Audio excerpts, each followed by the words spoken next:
దేవునికే మహిమ కలుగును గాక. ప్రభునందు ప్రియమైన దేవుని పిల్లలు బాగున్నారా? రాత్రి అంతా దేవుడు తన కృపలో మనల్ని జ్ఞాపకం చేసుకొని ఉదయకాల సమయంలో చక్కటి సమయాన్ని ప్రభు మనందరికీ అనుగ్రహించారు. లేచి పరిశుద్ధ గ్రంథాన్ని చదువుకున్నారా? కొద్ది నిమిషాలు ప్రభు సందులో గడిపి ప్రార్థన చేసుకున్నారా? లేకపోయినట్లయితే ఖచ్చితంగా చేసుకునే అలవాటును మనము పొందుకోవడము మంచిదే అని ప్రభు సన్నిధిలో మీకు జ్ఞాపకం చేస్తున్నాను. రండి, పరిశుద్ధ గ్రంథంలో ఒక చిన్న మాట మనం జ్ఞాపకం చేసుకుందాం. ఈ ఉదయకాల సమయంలో ప్రభు నా హృదయంలో ఉంచిన తలంపు మీకు జ్ఞాపకం చేయాలని ఆశపడుతూ ఉన్నాను. కీర్తన గ్రంథము 13వ అధ్యాయము 3వ వచనం.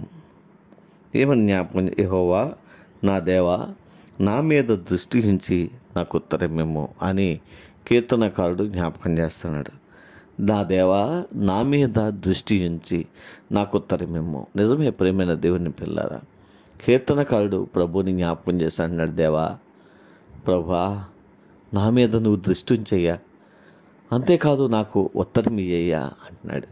నిజమే, మనము చేసే ప్రతి ప్రార్థనల మీద దేవుని యొక్క దృష్టి ఉండాలి. దేవుని దృష్టి లేకపోతే మన ప్రార్థనకు జవాబు పొందుకోలేము.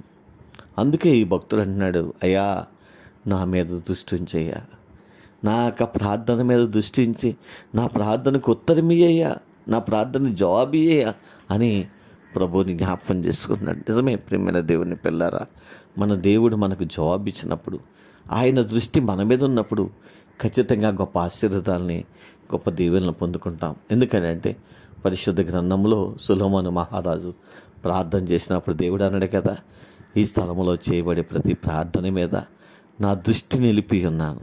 దేవునికి మహిమ కలుగును గాక. నా ప్రియమైన దేవుని పిల్లారా, ఆయన దృష్టి నిలిపితే ఖచ్చితంగా నువ్వు దేని కొరకైతే ప్రార్థన చేస్తున్నావో ఆ జవాబు నువ్వు జీవితంలో పొందుకోగలుగుతావు. కనుక ప్రభు సన్నిధిలో మనము అటువంటి విశ్వాసాన్ని కలిగి ఆయన దృష్టి మన మీద పడలాగున మనము ఆయన యొక్క మాటల ప్రకారం నడుచుకోవడానికి పరిశుద్ధాత్మ దేవుడు మనలందరినీ సిద్ధపరచాలని ఈ ఉదయకాల సమయంలో చిన్న మాట ద్వారా జ్ఞాపకం చేస్తున్నాను. దేవుడు అటువంటి కృప ప్రభు మనందరికీ అనుగ్రహించి నడిపించునుగాక.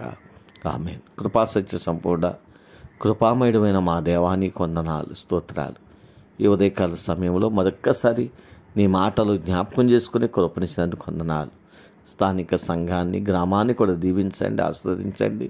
బిడ్డలు చేస్తున్న వ్యవసాయములను, చేతి పనులను, వ్యాపారములను, ఉద్యోగములు కూడా దీవించండి. మా రాష్ట్రాన్ని జ్ఞాపకం చేసుకోండి. రాష్ట్రంలో ప్రతి గ్రామాలను జ్ఞాపకం చేసుకోండి. బలహీనలుగా ఉండి నీ పాదాల చెంతకు చేరిన ప్రతి ఒక్కరిని మీ రక్తం చేత కడగండి ప్రభా. వారి మీద దృష్టి ఉంచి ప్రభు వారికి ఉత్తరం ఇవ్వండి ప్రభా. ఆయా సమస్యల్లో ఉన్న వారిని కూడా లేవనెత్తండి. వివాహాల కొరకు ఎదురు చూస్తున్న బిడ్డలకి వివాహాలు సిద్ధపరచండి. యొక్క చదువుల్లో మంచి జ్ఞానాన్ని బిడ్డలకు దయచేయండి. దేవా, వివాహాలు చేసుకున్న బిడ్డలు ప్రభు ఫలించటి ఆశీర్వాదకరమైనటువంటి కార్యాలు వారి జీవితాల్లో జరిగించండి. దేవ, చిన్న బిడ్డలను, పెద్దవారందరినీ కూడా దీవించి ఆశీర్వదించి మా దేశాన్ని, ప్రపంచ దేశాన్ని కూడా దీవించండి.